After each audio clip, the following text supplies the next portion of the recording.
Programang ito ay rated SPG, striktong patnubay at gabay ng magulang ang kailangan. Maaaring may masiselang tema, lengguwahe, karahasan, sexual, horror o droga na hindi angkop sa... Tinuro na siya ng kidnapper. Eh, tsaka gumagawa na naman yun ng paraan para makatakas. Daddy, please. Narito na nga ang ating pakabangan ngayong Lunes sa abot kamay na pangarap. Dito nga na ibinunyag ni Dax sa kanila ni RJ at Giselle na kung sino nga ang kanyang kasabwat sa pagkidnap ni Don Pepe. At dito na sinabi ni Dax na ang asawa nga daw dito ni RJ na si Moira Tanyag. At nagtanong pa ulit itong si Giselle na kung may kasamahan pa ba sila. Dito naman napalihim na tumitingin itong si Dax dito kay Zoe. At dito naman nag-react agad itong si Giselle at sinambunutan agad itong si Zoe. At agad naman na inawat ito ni RJ dahil hindi pa nga inamin dito ni Dax na kasabwat nga nila itong si Zoe. Pinagtakpan ni Dax itong si Zoe dahil sa mayroon nga siyang malaking gusto sa dalaga. Sa kabilang banda, nasabi na nga ngayon ni Dax na may ebidensya nga sila na magpapatunay na itong si Moira ang mastermind sa kidnapping. At agad na pinuntahan ng mga pulis ang nasabing lugar kung saan itinago itong cellphone na ginamit nga dito ni Balahadja noon at nakumpirma na may number nga doon naka-registered na palagi tinatawagan ni Balahadja.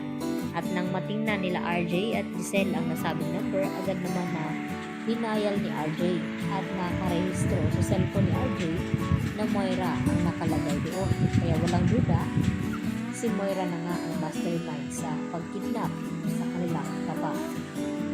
Samantala, hindi na nga mag-aaksaya pa ng panahon ng mga pulis upang ibaba daw ang warrant of arrest dito kay Moira dahil sinabi ni Giselle na ngayon nga ay ikinanta na si Moira ni Dax. Igagawa na naman daw ito ng paraan upang makatakas kaya hindi na daw nila sayangin ang panahon na iyon.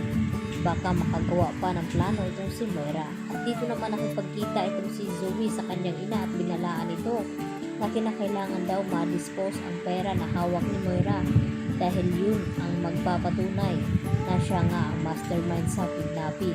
At dito naman na sinabi ni Moira na siya daw bahala mag-dispose sa pera na iyon at ipapatago niya nga ito kay Nerissa. Samantala, isa lamang ang mahihingan ngayon ng tulong dito ni Zoe. Kaya agad na nakipagkita itong si Zoe dito kay Don Carlos Benitez at nagmamakawa na sana raw ay tulungan kung kanyang ina na makatakas upang hindi makulong dahil kapag nakulong daw itong si Moira ay sigurado na makukulong din daw itong si Zoe. Dito naman ay pinangako ni Carlos kay Zoe na huwag daw itong mag-alala dahil tutulungan nga ni Carlos na makatakas itong si Moira.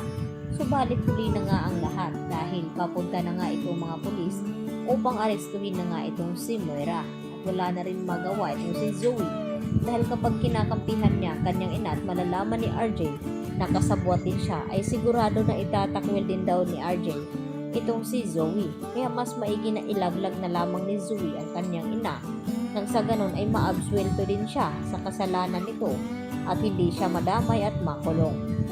Kaya galit na galit naman itong si Moira na hinarap itong si Zoe at sinasabihan na kung ano-ano dahil nagawa siyang ilaglag nito at makukulong na nga sa wakas itong si Moira. At dito naman na nanggagalaiti din sa galit itong si RJ dahil dito kay Moira kung bakit pinakidnap niya itong kanyang papa. At nabalitaan naman ngayon ni Justin na tinulungan daw ni Eric na masakute itong suspect sa pagkidnap kay Don Pepe.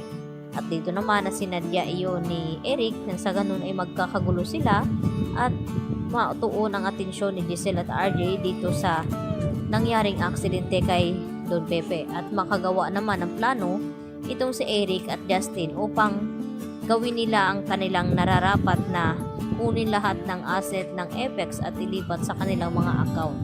Kaya yan naman ang ating pakaabangan ngayong Lunes kung makakaligtas pa ba itong si Moira dahil siya na nga ang idiniin dito ni Dax na mastermind. Yan po ang aking karagdagang latest update at maraming pong salamat sa inyong pananatiling panonood dito sa aking munting channel at huwag po sanang kalimutan i-like at i-subscribe ang channel na ito. Hanggang sa muli mga kapuso, marami pong salamat. Bye-bye!